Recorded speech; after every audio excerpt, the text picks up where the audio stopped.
Malati Vijay Kumar welcoming you once again to Meen Cooks. In today's episode, we are going to see a Kathrika Kara Kulambu, that is a brinjal curry using a little tamarind in excess. Now let's see the ingredients required. Tamarind, a small lemon-sized ball. Brinjal, 150 to 200 grams. 1 medium-sized onion, sliced small.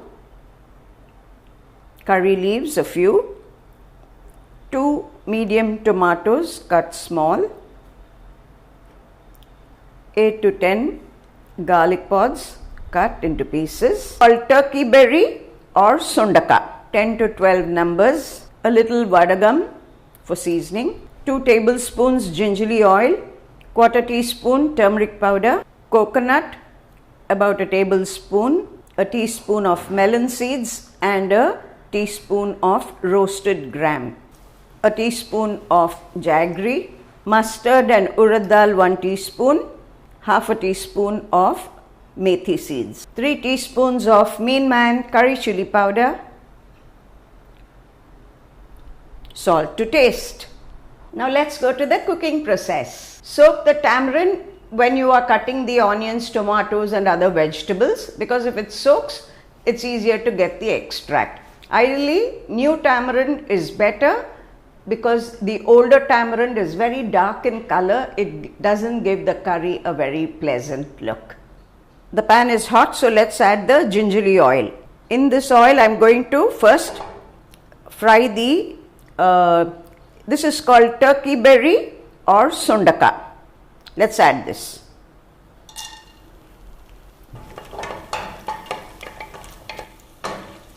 We'll remove this. Let's add the vadagam,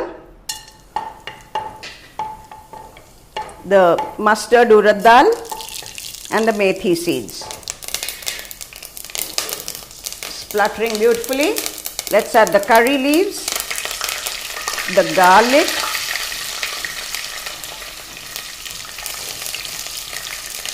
and the onions.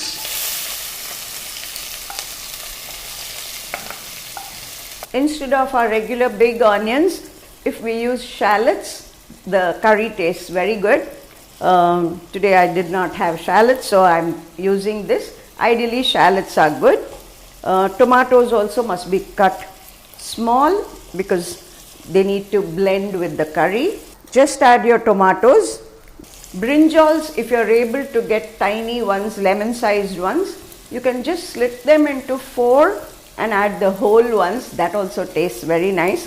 That also we were not able to get today. We got the larger ones, so we had to cut the brinjal into pieces. Ideally, keep that work to the last.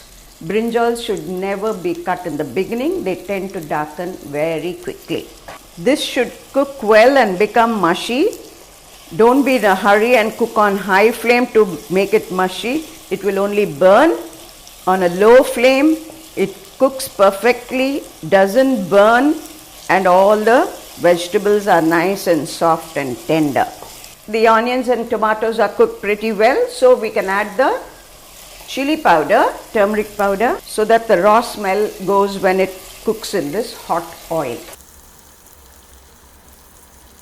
2 to 3 teaspoons of Meen curry chili powder should do. You could add a few peppercorns also if you like the taste of pepper. Now let's add the sliced brinjals so that they too cook in this masala. I'm adding the fried sundaka or turkey berry.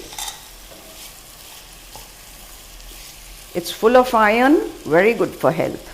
Let's cover and cook for about 3 to 4 minutes so that the brinjals are nice and tender. Now let's extract the tamarind.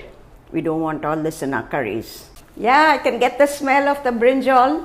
So let's open the pan and see. Wow.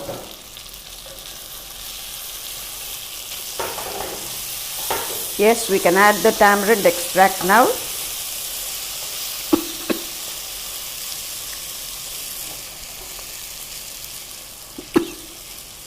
I can be ready to cough.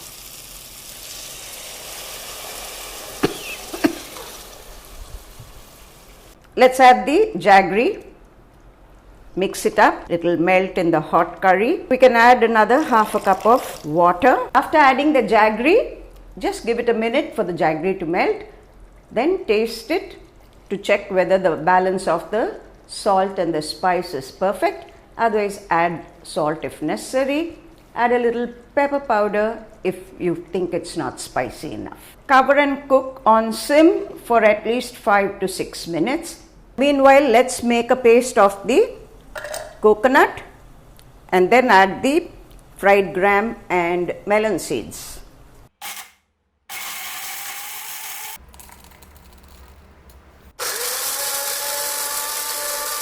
We'll add just a little water to make a fine paste.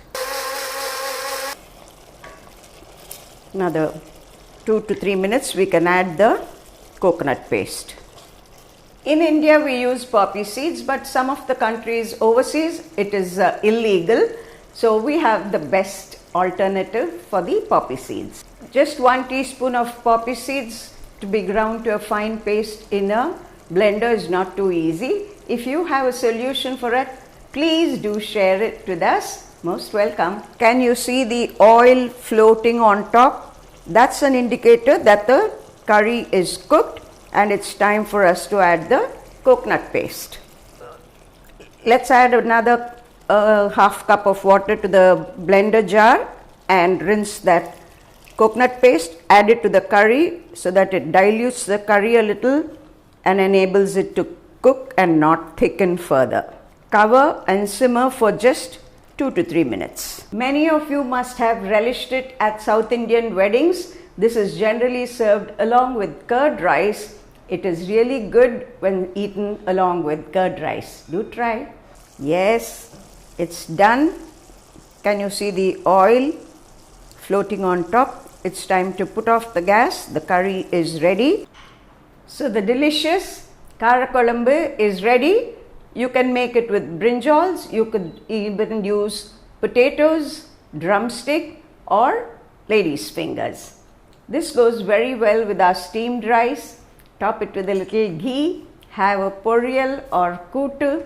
We will very soon bring you recipes of poriyals and kootus. Don't forget the papads. They too are good combination with this curry and rice. Of course, it goes well with our tiffin items like idli, dosa. I have seen people have it with puri and chapati also, though we may not be able to visualize it, but it does taste very good. Try it. I'm sure you'll enjoy it. I'm sure this has motivated you to cook. Do try it and give your feedback. For the recipe, click on meenman.com for all your non-veg requirements as well. Click on meenman.com and place your orders. Do follow us on FIT, that is Facebook, Instagram and Twitter. I'm sure you enjoyed it as much as I enjoyed showing it to you. Thank you.